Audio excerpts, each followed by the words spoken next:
Hi guys, welcome to Rufio. We got Rob back again with another spicy deck More profile. spice. So what have you brought for us today? Today I bought Infernoid.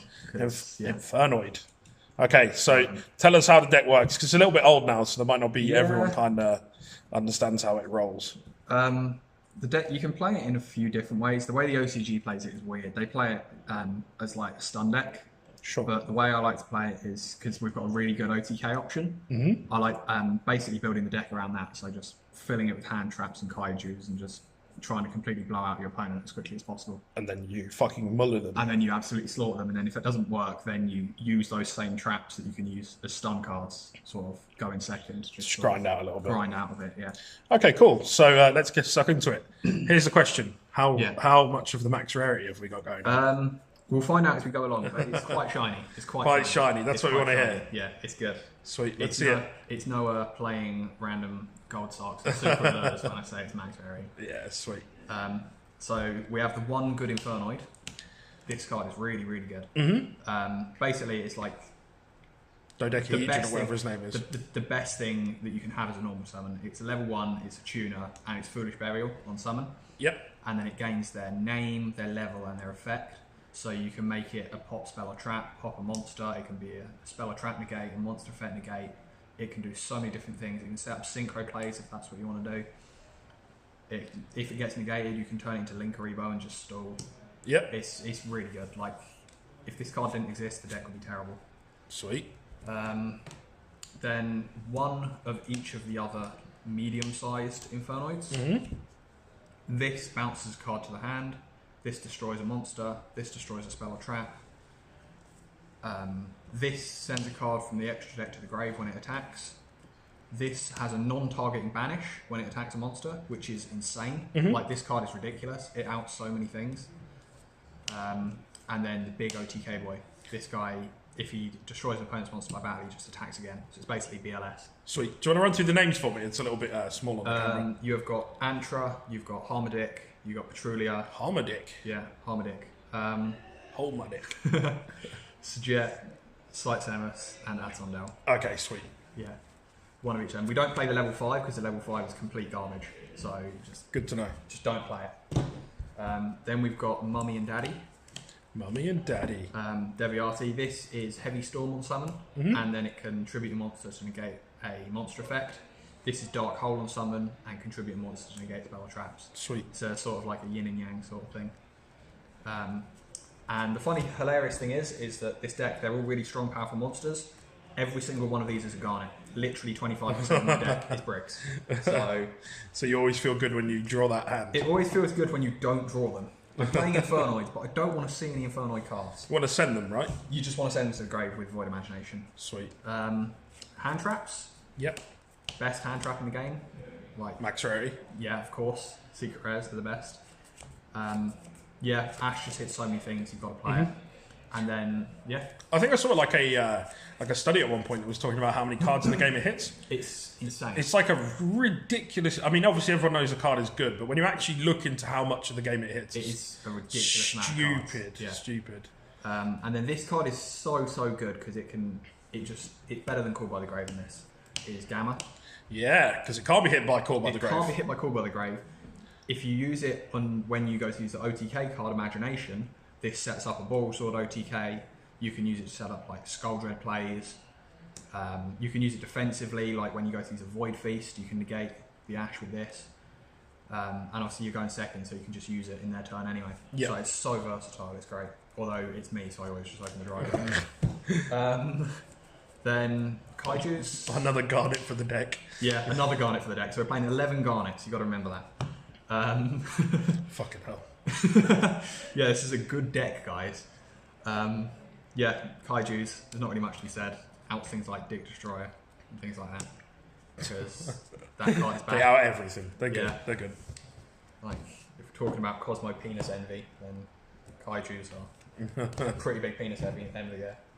Monster Born, because Kaijus. So it's like quite hilarious, like Kaiju in a really big monster and then just bringing it back.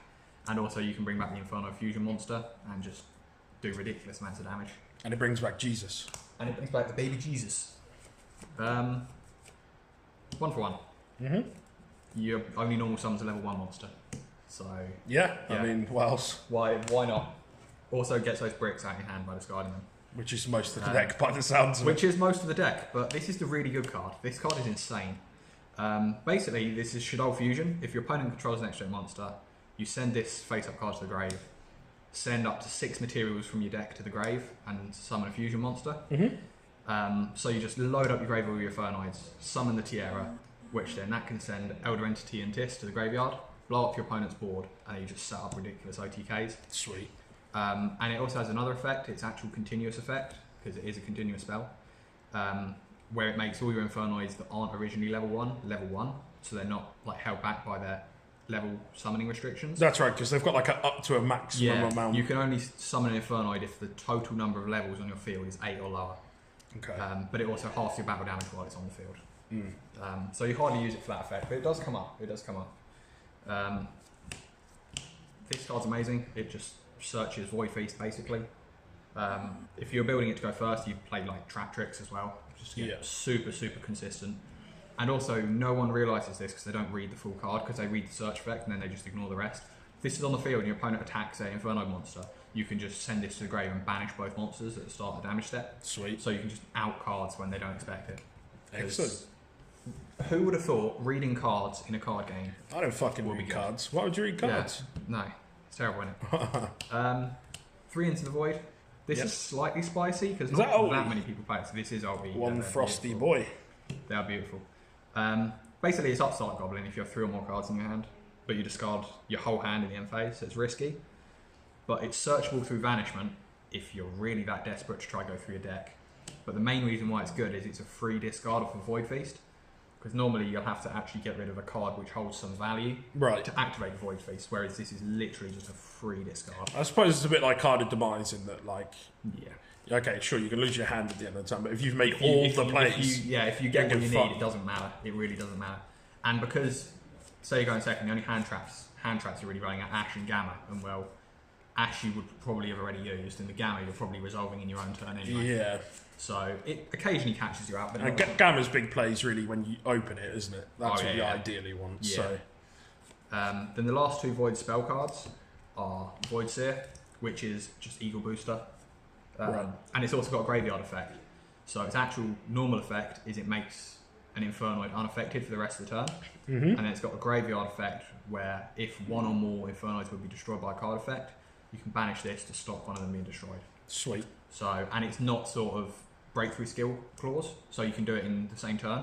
Okay, sweet. So it's proper clutch for keeping your cards alive, especially with Void Feast. Like if you've got this and Void Feast, you can stop Impermanence on one of the Decatrons. You can stop Ash on one of the Decatrons if they're stupid and didn't Ash. Which is pretty important. It's a really good card. If you're not playing it pure, then these are like outside of Into the Void. These are the first things that you cut. But because I've got more space because I'm playing it pure, it's just so worth playing. Sweet. We're going second, but we play trap cards because that makes sense. This card's insane. It summons 3 monsters from the deck for free.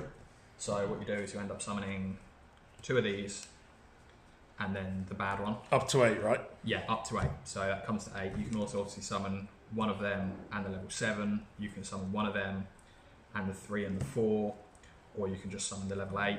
So there's a lot of different options with it. But if you summon 2 of these, you're basically setting up 2 negates. Sweet. So it's insane.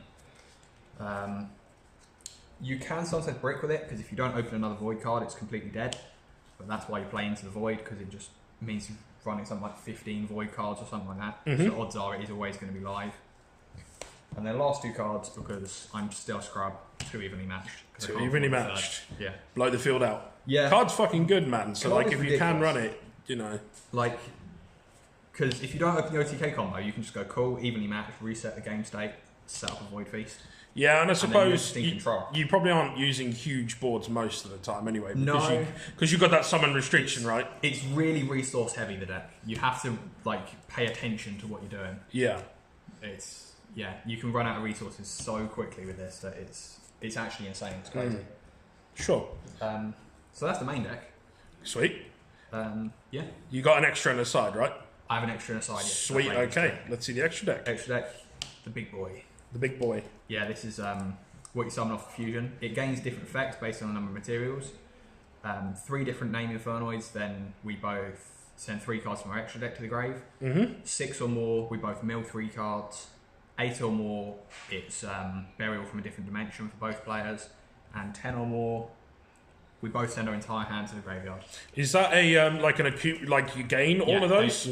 So if you can get all of that off at once, you're fucking lit. You never do. You only ever get the effects for 5 or more. That's still pretty cool. Which is the you'll send 3 from the extra deck to the grave, and then you'll mill 3 cards. That's pretty good though. Some decks that'll really, really hurt.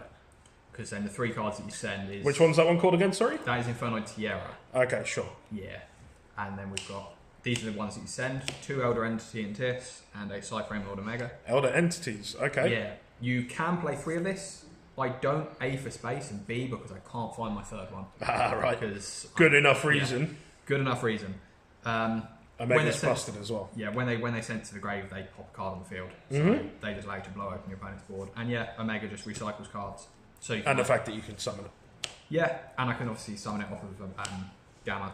So yeah, play them. Sweet. Then all the rest are Link monsters because Link monsters have literally taken over the game. They have. Shouldn't exist. Win button. Yeah, win button basically. You make that with Gamma all the time. It's amazing. Make it with anything you can and just fucking win. Yeah. You can also, if you know you're not going to OTK, you can just make this and try dig for your Void Feast. Makes sense. Like, put all your Bricky Infernos back in your deck. Which is all of them. Good cards, which is all of them. So, like, if you're drawing 4 cards and 25% of your deck is bricks, you're at least going to be getting 2 or 3 good cards out of it. You would hope. You would hope. Quick maths. That's the theory. That's the theory. This is all theory. Don't actually work this out on a calculator. It's bullshit. Don't, yeah. You're better off not doing that. And the Nightmare package. Because it's good. It's just brilliant. Like, handles everything, man. They do so much. I'm amazed that there are actually people that would consider not running this. Yeah, like I know people who like don't run the Unicorn, but which is dumb. It's just such a good out because the amount of games I know for me personally, I win with that card. It's just like I should not win games. I have no right to win it. It's a bit like Boral Sword in that sense. I don't know that I could run an extra deck without them. Like unless there was absolutely zero space. I would cut shit for that. The thing is, I do get why people don't use Unicorn because it feels like a big investment with 3 monsters. Nah, man. But just I never make it with 3 anyway. It gets made through games. The on-the-spot removal is so good. Like going through Phoenix then get to Unicorn is incredible. Especially if it's co-linked, then not losing any advantage. Extra lit. Yeah. Akashic, because we're all fiends, so it's pretty lit. You can bounce anything that's an opponent's monster that's a problem, or you can just bounce your Kaiju's back. Yeah. Which that's even more hilarious. And you can use them again. Then you can use them again. So I haven't actually made this for a few weeks, but when it comes up though, you feel good. When it comes up, it's really good, yeah. This is the OTK card.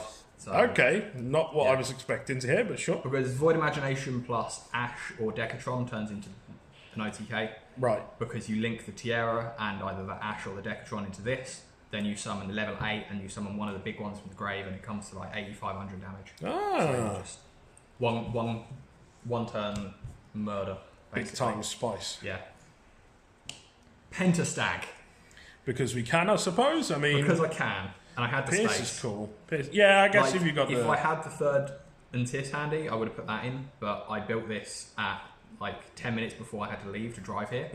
So that's why it's in. It was kind of a bit of a rush, but it comes up. It's all right. It's not as bad as. If anyone asks, we tell them it's lit. Yeah, we tell them it's lit, but we tell them it's good.